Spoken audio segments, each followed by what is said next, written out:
Datang di channel yang gosipnya lebih cepat dari passing 1-2. Di sini kita bahas berita bola terbaru, transfer panas, sampai drama di lapangan yang kadang lebih seru dari sinetron. Jangan lupa like, comment, dan subscribe biar nggak ketinggalan momen gokil dari dunia sepak bola. Real Madrid kembali jadi sorotan dunia. Bukan karena kemenangan, tapi karena kegagalan besar. Gagal juara di ajang yang seharusnya mudah mereka kuasai. Piala Dunia antar klub. Dan sekarang, bukan cuma Xabi Alonso yang kena semprot, Vinicius pun jadi sasaran empuk kritik, bahkan kabarnya Perez murka besar. Tapi, di balik emosi itu semua, ada satu hal yang lebih mengerikan. Kerugian finansial besar-besaran, apa yang sebenarnya terjadi? 1. Kekalahan memalukan, Real Madrid. Dibantai habis 4-0 oleh PSG dalam laga yang disebut-sebut sebagai final ideal Piala Dunia antar klub 2025. Skor telak ini membuat publik terdiam, termasuk para fans Madrid yang sudah berharap banyak dari proyek besar era Xabi Alonso. Padahal, komposisi skuad Madrid tahun ini termasuk salah satu yang terkuat, baik dari segi talenta muda maupun pengalaman. Namun, di laga itu, Madrid tampil datar. Disiplin buruk, finishing lemah, dan pertahanan ceroboh. PSG yang tampil klinis justru menutup laga dengan dominasi mutlak, membuat Madrid terlihat seperti tim mediocre. Bukan hanya kalah tapi dipermalukan. 2. Perez murka, Xabi diancam. Menurut jurnalis Javier Gomez dari Marca, Florentino Perez tak menunggu lama. Beberapa jam setelah pertandingan, ia langsung menggelar pertemuan internal darurat. Nada bicaranya tinggi, dan arahnya jelas. Perez kecewa berat dengan Xabi Alonso.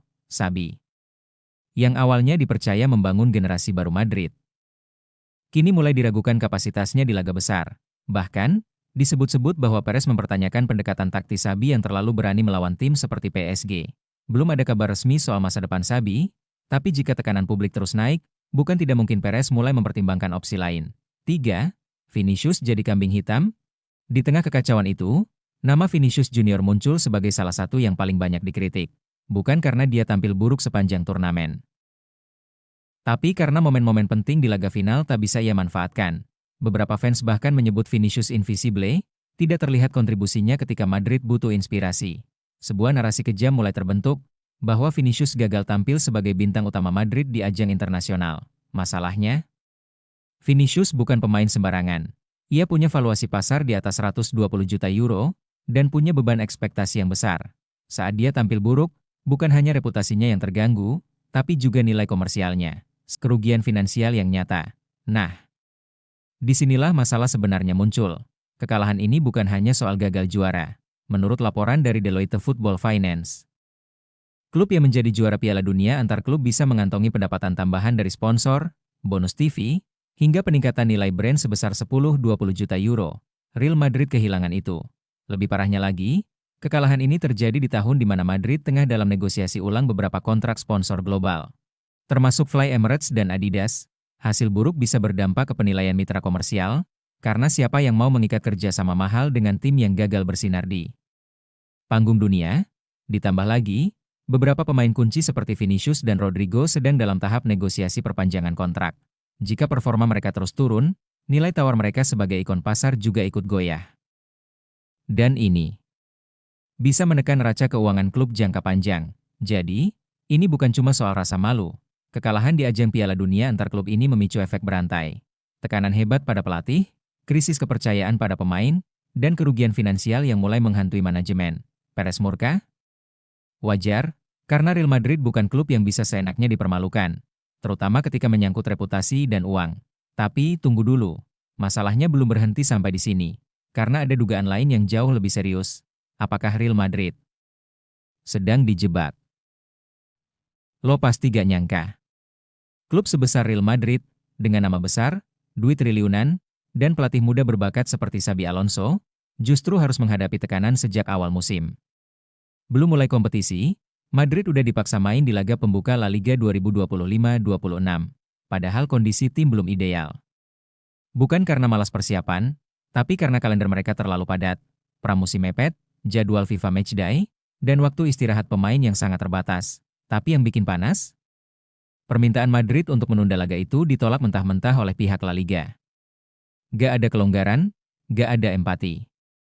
Padahal ini Real Madrid, tim dengan sejarah, berprestasi, dan kontribusi besar terhadap eksistensi La Liga secara global. Florentino Perez, sang presiden klub, langsung bereaksi keras. Dia kecewa berat. Dan Xabi Alonso, yang baru saja dipercaya untuk memimpin tim senior, harus menjalani debut kompetitifnya dalam kondisi penuh tekanan. Kalau Madrid sampai tampil buruk di laga pembuka, nama Alonso bisa langsung digoreng media. Bukan karena taktik atau skill, tapi karena situasi yang tidak ideal. Tapi masalah ini bukan sekadar soal sepak bola, ini soal bisnis besar. Kalau Madrid kalah di laga pembuka, efeknya bisa seperti efek domino. Sponsor bisa mulai ragu, hak siar bisa kehilangan daya tarik, dan brand value Madrid pun bisa turun. Lo bayangin aja, satu pertandingan bisa mempengaruhi persepsi pasar global. Madrid bukan klub lokal. Mereka adalah brand global bernilai miliaran dolar. Mereka menjual jersey di Indonesia, Meksiko, Jepang, sampai Timur Tengah. Mereka punya kontrak eksklusif dengan sponsor besar, kampanye global, dan eksposur iklan bernilai jutaan dolar. Satu performa buruk aja di laga awal, bisa bikin impresi pasar langsung goyah. Investor bisa mulai mempertanyakan strategi klub, sponsor bisa mulai tarik diri dari kampanye besar. Bahkan penjualan merchandise bisa turun hanya karena kekalahan di pekan pertama. Dan semua itu gara-gara jadwal yang gak fleksibel. Di sisi lain, kita juga harus lihat dari sudut pandang La Liga. Mereka gak cuma ngurus Real Madrid, ada 20 klub, semua terikat jadwal yang sudah ditata rapi jauh-jauh hari. Belum lagi tekanan dari sponsor, broadcaster, hingga kontrak siaran global, La Liga sangat bergantung pada penjualan hak siar internasional. Kalau mereka kasih kelonggaran ke Madrid, klub lain bisa minta hal yang sama. Ini bisa ganggu kestabilan sistem yang dibangun selama bertahun-tahun. Jadi, salahkah mereka menolak permintaan Real Madrid? Atau justru ini bentuk kekakuan yang merugikan klub terbesar Spanyol? Yang jelas, Xabi Alonso sekarang ada di posisi sulit. Dia harus langsung membuktikan kapasitasnya sejak laga perdana. Bukan pekan kelima. Gagal? Dia bisa kehilangan momentum penting di awal karirnya sebagai pelatih top. Ingat, sepak bola modern itu industri besar. Real Madrid bukan cuma jaga nama, tapi juga nilai brand, reputasi global, dan hubungan dengan sponsor besar dunia. Dan saat tekanan bisnis bertabrakan dengan realita di lapangan, yang paling duluan kena dampaknya pelatih. Kalau hari ini Perez dan Xabi Alonso marah, itu bukan karena ego. Mereka sedang pertahankan sesuatu yang jauh lebih besar dari sekadar 3 poin. Stabilitas finansial klub, masa depan brand Real Madrid, dan harga diri klub raksasa. Dan sekarang muncul pertanyaan besar, apakah Madrid akan nekat menjual pemain bintang kesayangan mantan pelatih mereka? Carlo Ancelotti. Demi cuan besar, simak lanjutannya di segmen berikutnya. Sebuah kabar mengejutkan datang dari ruang internal Real Madrid. Bintang utama mereka, Vinicius Junior, dikabarkan berada di ujung tanduk. Dan yang bikin geger, keputusan besar ini justru datang dari dua tokoh penting, Xabi Alonso dan Florentino Perez. Ada apa sebenarnya? Apakah ini akhir dari karir Vini di Bernabeu? Vinicius Junior, pemain muda yang pernah digadang-gadang sebagai pewaris tahta Ronaldo, kini justru diliputi tanda tanya besar. Meskipun performanya di lapangan belum menurun drastis, tekanan di balik layar justru semakin tinggi. Kabar yang beredar menyebutkan bahwa Florentino Perez sudah tidak sepenuhnya yakin dengan peran Vini sebagai wajah utama Madrid di era baru. Situasi ini diperparah oleh masuknya Xabi Alonso sebagai pelatih baru. Alonso, yang dikenal sebagai pelatih disiplin dan taktis, disebut-sebut punya pandangan berbeda tentang strategi menyerang. Nama-nama seperti Rodrigo, Endrick bahkan Kylian Mbappe kini mulai diprioritaskan. Beberapa media Spanyol memberitakan adanya pertemuan tertutup antara Alonso dan Perez, yang kabarnya membahas masa depan beberapa pemain bintang. Dan ya, salah satu nama yang disebut berada dalam daftar evaluasi itu adalah Vinicius Junior. Meski tidak ada konfirmasi resmi, suasana tim saat ini makin memanas. Vini sendiri terlihat lebih emosional di beberapa laga terakhir. Banyak yang menduga. Ia mulai merasa tidak lagi mendapat kepercayaan penuh dari manajemen. Jika Madrid memutuskan melepas Vini, dampaknya akan sangat besar, termasuk dari sisi finansial. Harga pasar Vinicius kini masih berada di atas 150 juta euro. Dengan kehadiran Mbappe, serta pemain muda yang terus bersinar, manajemen Madrid mungkin melihat ini sebagai momen emas untuk cash out.